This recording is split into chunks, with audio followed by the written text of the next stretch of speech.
कर रहा हूं मैं? दर्पण में देख रहा हूं। आप लोग भी प्रतिदिन देखते होंगे, परंतु प्रतिदिन अपना मुख देखने के बाद भी उस पर लिखी एक बड़ी सीख देखना भूल जाते हैं। अब आप कहेंगे कैसी सीख? तो जाइए, एक बार फिर से दर्पण के सामने जाइए और मुख खोलकर देखिए, क्या दिखेगा? दंत पंक्ति और जीभा, है ना? अब विचार कीजिए, दंत जन्म के पश्चात आते, एक नहीं 2 बार आते, परंतु मृत्यु से पूर्व नष्ट हो जाते हैं। और जीभा जन्म पहले से होती है, परंतु मनुष्य के मृत्यु के पश्चात भी उसके अस्तित्व में रहती है ना आश्चर्य की बात? दंत कठोर होते हैं, जीभा कोमल, परंतु फिर भी दंत नष्ट हो जाते हैं, जीभा नहीं होती। यही रहस्य है कि हठी और कठोर लोग शीघ्र नष्ट होते हैं और कोमल लचीले आवश्यकता के अनुसार स्वयं में परिवर्तन ला सकने में सक्षम लोगों का ही अस्तित्व रहता है। अर्थात परिस्थितियों के अनुसार स्वयं को लचीला बनाना सीखिए और आपका जीवन सरल हो जाएगा। संबंध एक सहारा होता है जीवन का, और संबंधी वो होते हैं जिनसे आवश्यकता पड़ने पर सहायता मांगी जा सके, जिन पर विश्वास किया जा सके कि बुरे समय में वो हमारे काम आएंगे। कभी ऐसा भी हुआ होगा कि आपके पास कोई सहायता मांगने आया, या ऐसा भी हो सकता है कि आप किसी के पास सहायता मांगने गए हैं, परंतु प्रश्न ये उठता है कि क्या केवल किसी के मंतव्य में उसकी सहायता इसीलिए कर देनी चाहिए क्योंकि वो आपका संबंधी है? अब आप कहेंगे कि ये कैसा प्रश्न हुआ? तनिक सोचिए, एक अस्त्र बनाने वाला जब अस्त्र बनाता है तो ये अस्त्र किसको देना है उसका अधिकार उसी के पास होता है। वो चाहे तो ये अस्त्र किसी को भी दे सकता है, वो एक सैनिक को भी दे सकता है या एक डाकू को भी, और यही अस्त्र 2 भिन्न कार्य कर सकती है। यदि डाकू के हाथों में आ गई तो उसका भय दिखाकर वो लोगों को लूटेगा, निरपराधों का रक्त बहाएगा। सहायता करने वाले की भी अवस्था ऐसी ही होती है। इसलिए किसी की सहायता करने से पूर्व ये विचार कर लेना आवश्यक है कि किसे क्या, कब और कितनी सहायता देनी चाहिए कि उसका दुरुपयोग ना हो। यदि आपकी सहायता से कोई अधर्म हुआ तो उसके उत्तरदायी आप ही होंगे।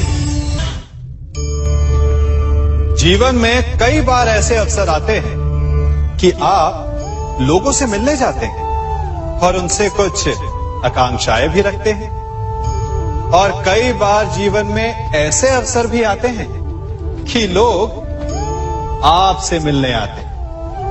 इसलिए अतिथियों का सम्मान करने से पूर्व सदा कुछ बातों को स्मरण रखना आवश्यक होता है। यदि कोई आपके पास मिलने आता है तो उसके 3 कारण हो सकते हैं। पहला कारण होता है भाव, दूसरा अभाव और तीसरा प्रभाव। तो जैसा अतिथि उसको वैसा ही सम्मान दे। यदि आपके पास कोई भाव से आए तो उसे केवल आपका प्रेम चाहिए, आपका सानिध्य चाहिए, और यदि कोई अभाव में आया तो उसकी उतनी सहायता अवश्य करें जितना आप करने में सक्षम हो, परंतु इतनी अधिक भी ना करें कि वो उस सहायता का दुरुपयोग कर बैठे। और यदि कोई प्रभाव में आया तो स्वयं पर अभिमान ना करें, क्योंकि कभी न कभी जीवन में आप भी भाव, अभाव और प्रभाव के चक्रव्यूह में फंस सकते हैं।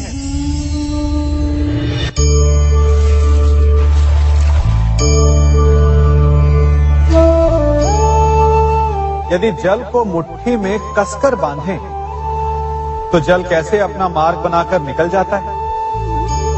इसी धारा की भांति यही अवस्था हमारे अपनों के साथ भी होती है। अधिकतर हम जिनसे प्रेम करते हैं, हम सदा उन्हें अपने समीप रखना चाहते हैं, स्वयं से दूर नहीं होने देना चाहते। चिंता करते हैं, भय खाते हैं कि कहीं उनके साथ या उनसे कुछ बुरा घटित ना हो जाए, और ऐसे में हमारे अपने ही हमसे दूर हो जाते हैं, ठीक मुट्ठी में बंधे जल की भांति। इसलिए जिनसे आप प्रेम करते हैं, उन्हें स्वतंत्र कर दीजिए, उनकी सोच को स्वतंत्र बनने दीजिए, उन्हें अपने मार्ग स्वयं ढूंढने दीजिए, क्योंकि आप सदा उनके साथ उन्हें मार्ग दिखाने के लिए नहीं रहने वाले। इसलिए अपनों के साथ अवश्य रहें, परंतु उन्हें बांधे नहीं। जन्म के पश्चात बालक जब पहली बार अपने नेत्र खोलता है, तो उसका मन उत्सुकता से भरा होता है कि ये संसार क्या है, उसे क्या दिख रहा है। ये उसके जीवन का नया आरंभ होता है। परंतु जैसे हम धीरे धीरे बड़े होने लगते हैं, अनुभव अर्जित करते हैं, हमारे मन की उत्सुकता, हमारे जीवन का चाव होने लगता है। तनिक सोचिए, जब हम सुबह सोकर जगते हैं, अपनी आंखें खोलते हैं, तो उसे ही हम अपने जीवन का प्रारंभ समझ ले, तो सुबह से लेकर संध्या तक के समय को ही अपने जीवन जीने का समय समझ ले, तो कितनी स्फूर्ति आ जाएगी आप, कितने काम कर पाएंगे, कितने लक्ष्य अर्जित कर पाएंगे। फलों से मिलकर घड़ी बनती, घड़ी से मिलकर प्रहर, प्रहर से मिलकर दिन बनते हैं, और दिनों से माह और वर्ष। यदि आप अपना हर पल, हर प्रहर विश्वास से, हर दिन उत्साह से जिए, तो आपका संपूर्ण जीवन सार्थक हो सकता है। मनुष्य अपना जीवन विश्वास पर जीता है, परंतु विश्वास किसका? तनिक सोचिए, किस पर विश्वास है आपको? महापुरुषों की कही बातों पर, ग्रंथों में लिखे ज्ञान पर, माता पिता की सीख पर, या मित्रों के दिए गए निर्देशों पर, या फिर मेरी कही बातों पर? ये सब विश्वास अपूर्ण है जब तक आपको स्वयं पर विश्वास ना हो। यदि विश्वास करना है तो पहले अविश्वास करने के विज्ञान को भी सीखना चाहिए। आप किसी की बातों पर विश्वास न करें, आप अपने मन से पूछें, अपनी अंतर आत्मा से प्रश्न करें, और जो उत्तर मिलेगा वही सबसे उचित होगा। जब आप अपने मन, अपनी अंतरात्मा पर विश्वास करना सीख जाएंगे, तो नीति ज्ञान सब आपके भीतर से स्वतः उमड़ेगा। और यदि आप स्वयं पर ही विश्वास ना कर पाए, तो धर्म ग्रंथों में लिखे श्लोक, महापुरुषों की वाणी, माता पिता की सीख या मित्रों का निर्देश कोई भी लाभ नहीं दे पाएगा। एक पिता होने के नाते आप अपनी संतान के लिए क्या करते हैं? उसके लिए बहुत सारी सुविधाएं जुटाते, बहुत सारा धन कमाते है ना? और क्या आपको ऐसा लगता है कि यही उचित है आपकी संतान के लिए? इस पंछी को देख रहे हैं, ये भी संतान को जन्म देता है, उन्हें पालता है, पोसता है, उड़ना सिखाता है, और भोजन का प्रबंध भी करना सिखाता है। परंतु उनके बड़े हो जाने के बाद उनके लिए अलग से घोंसला नहीं बनाता। क्यों? क्योंकि यदि इसने संतान को सब कुछ करके दे दिया, तो संतान क्या करेगी? वो अपनी संतान को तब तक भोजन कराता है जब तक उसकी संतान स्वयं भोजन का प्रबंध करने में सक्षम नहीं हो जाती। और उसका लाभ ये मिलता है कि उसी की भांति उसकी संतान आत्मनिर्भर बनती है। इसलिए अपनी संतान को उतनी ही सुविधाएं दें जितनी आवश्यक है। मोह को त्यागें। आपका उनसे मोह उन्हें कभी आत्मनिर्भर नहीं बनने देगा। अपनी संतान को कर्म करना सिखाइए। यदि आपकी संतान कर्म करना सीख गई तो वो धन स्वयं कमा लेगी। और यदि वो आलसी अकर्मण्य बन बैठे तो आपके संचित धन का भी नाश कर देगी।